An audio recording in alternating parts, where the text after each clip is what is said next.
जैसा कि last video में आप लोग देख चुके थे कि जियान और उसके फ्रेंड्स पहुंच चुके थे होराइजन सिटी। और पहुंचने से पहले जिनलैन जियान को वार्म होल के बारे में बताती है कि वार्म होल दरअसल दो डाउजोन वॉरियर बनाते हैं जिसके जरिए लोग आसानी से कुछ ही दिनों में एक लॉन्ग डिस्टेंस का सफर इजीली कर सकते हैं। इसलिए जियान ने डिसाइड किया कि वो सबसे पहले होराइजन सिटी जाएंगे क्योंकि वहां पर था एक वार्म होल। साथ में हमें पता चल चुका था कि सेंट्रल प्लेन्स के अंदर कौन कौन से ट्राइब्स कितने कितने पावरफुल है। अब जॉन पहुंच चुका था होराइजन सिटी और जैसे ही वो होराइजन सिटी के गेट पे पहुंचता है तो उसे एक आदमी मिलता है। तो तभी जॉन उससे पूछता है कि यहाँ पर वार्म होल कहाँ है। तो जब वो जॉन के पावर को देखता है तो वो थोड़ा सा डर जाता है और कहता है इस सिटी के अंदर का जो अभी का जो वार्म होल है वो खराब पड़ा हुआ है, इस वजह से इसे काफी दिन लग सकते हैं रिपेयर होने में। इसलिए मैं आपसे रिक्वेस्ट करता हूँ कि हमारे सिटी में थोड़ा सा रुक जाए और वार्म होल रिपेयर होने का वेट करें। और हमारे सेक्ट के जो लीडर है वो खुद ही इसकी मरम्मत में लगे हुए हैं और उन्हें डाउजोंग लेवल के वॉरियर भी चाहिए इस वार्म होल को बनाने में। और वो आदमी लिटिल फेरी डॉक्टर की तरफ देखता है कि आप भी एक डाउजोंग के वॉरियर है, क्या आप हमारी मदद करना चाहेंगी। तो इसका जवाब लिटिल फेरी डॉक्टर नहीं देती और जियान की तरफ देखती है। तो जियान उसको इशारा करता है और कहता है कि मैं खुद ही इस वार्म होल को देखना चाहता हूँ। तो वो भी कहता है कि आप बिल्कुल देख सकते हैं। जियान अपने फ्रेंड्स को लेकर होराइजन सिटी के अंदर दाखिल हो जाता है। तो लिटिल फेरी डॉक्टर जियान से पूछते हैं क्या अब हम वापस जियान एकेडमी जाएंगे क्योंकि वार्म होल तो वैसे ही खराब है। तो जियान कहता है हमें वेट करना पड़ेगा क्योंकि ये लोग जल्द से जल्द इस वार्म होल को बनाने की कोशिश करेंगे और अगर नहीं बनाते तो इनका अपना ही नुकसान है। इसके बाद जियान अपने फ्रेंड्स के साथ सिटी में घूम रहा था मगर वहां पर अचानक गड़बड़ होने लगता है। हमें एक रेड कपड़ों वाली लड़की दिखाई जाती है जो कि एक मैजिकल बीस्ट पर बैठी हुई थी और बेचारे लोगों को गालियां दे रही थी कि गली के कुत्तों मेरे रास्ते से हट जाओ। और ऐसा करते करते वो जियान के सामने आती है और जियान को इसका ये एक्शन बहुत ही बुरा लग रहा था जिस वजह से वो उसका रास्ता ब्लॉक कर देता है। जिस वजह से वो बदतमीज लड़की जियान को भी माँ बहन की गाली देती है और वो अपने चापक से जियान के ऊपर हमला करती है मगर जियान अपने दोनों उंगलियों में उसके अटैक को रोक लेता है और उसको पीछे धकेल देता है। उस लड़की से कहता है मुझे लगता है कि तुम्हारे घर वालों ने तुम्हारी अच्छी तरह से तरबियत नहीं की हुई है, इसलिए मुझे आज तुम्हें सबक सिखाना पड़ेगा।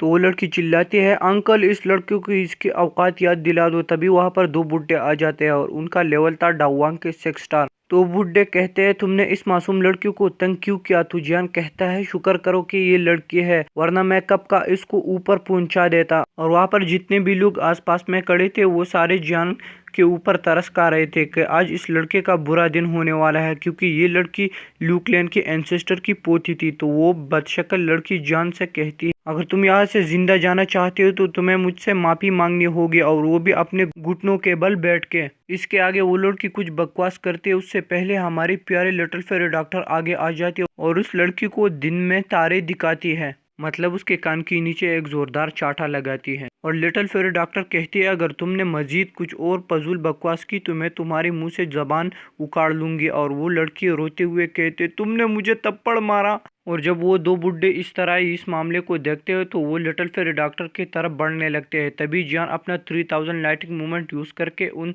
दोनों के चेस्ट में एक एक पंच लगा देता है। और यहाँ पर सारे लोग हैरान थे कि आखिर ये लड़का है कौन जो इतनी सी छोटी उम्र में इतना पावरफुल है। और जियान उन बुड्ढों से कहता है आज जो कुछ भी यहाँ हुआ उसकी वजह ये लड़की है, अगर इसकी जबान अच्छी होती तो हम हरगिज इस तरह नहीं करते, इसलिए इस बदशक्ल लड़की को यहाँ से लो और जल्दी फौरन दफा हो जाओ।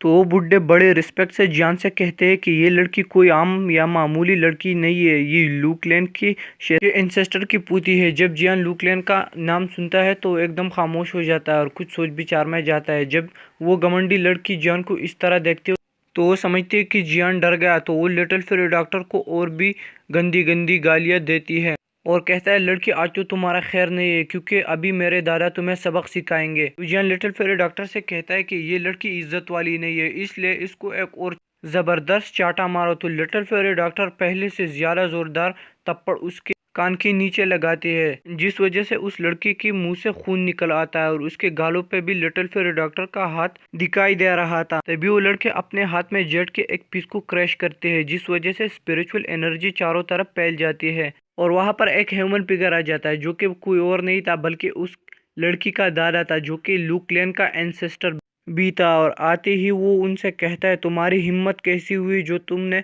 मेरे पोते के ऊपर हाथ उठाया। और इसके बाद ये एपिसोड यहाँ पे होता है ख़त्म। अगर आपको पसंद आया तो प्लीज़ इस वीडियो को लाइक करें, साथ में चैनल पर नए हैं तो सब्सक्राइब करें और अपना बहुत बहुत ख्याल रख के मिलेंगे किसी और वीडियो में। तब तक लव यू।